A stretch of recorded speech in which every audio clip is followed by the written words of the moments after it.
Plant growth, development, and reproduction. Report outline. Part 1, what is growth? Part 2, development. Part 3, aspects of plant growth. And Part 4, step anatomy. Introduction. What is growth? Growth is defined as an irreversible increase in the size of the organism, which occurs throughout the plant's life cycle. And here are the examples of growth. 1 is elongation of the roots. 2 is the leaf of enlargement or leaf enlargement. 3 is increased in the size of flowers and fruits. We also have measurements of growth. The number 1 is increase in the length, width, or areas. Number 2 is increase in volume or mass. And number 3 is weight, either fresh or dry weight. What is development? Development or morphogenesis is the series of changes by which an individual plant or animal passes from a lower to a higher state of being or from embryonic condition to maturity. It is a change in the complexity of the organism.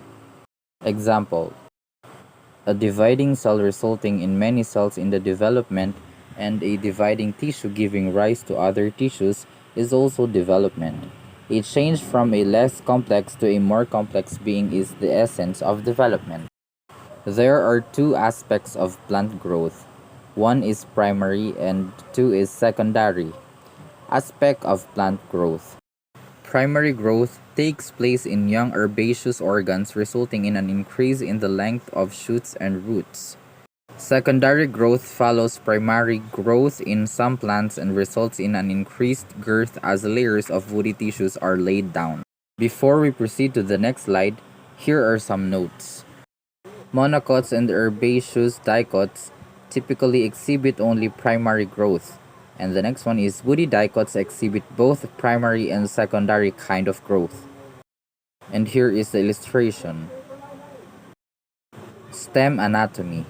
The stem is composed of 3 tissue systems that include the epidermis, vascular, and ground tissues, all of which are made from simple cell types. And these are the characteristics of it. Monocot stems differ from dicot stems in that they lack secondary growth. The next one is monocot has no vascular combium nor cork cambium. The next one is stems usually uniform in diameter in monocots. And the last one is monocot has scattered vascular bundles, not in a ring-like dicot stems. And this is the illustration of herbaceous dicot or gymnosperm primary growth. We also have here woody dicot or gymnosperm secondary growth. And the last is, this is the illustration of herbaceous monocot primary growth.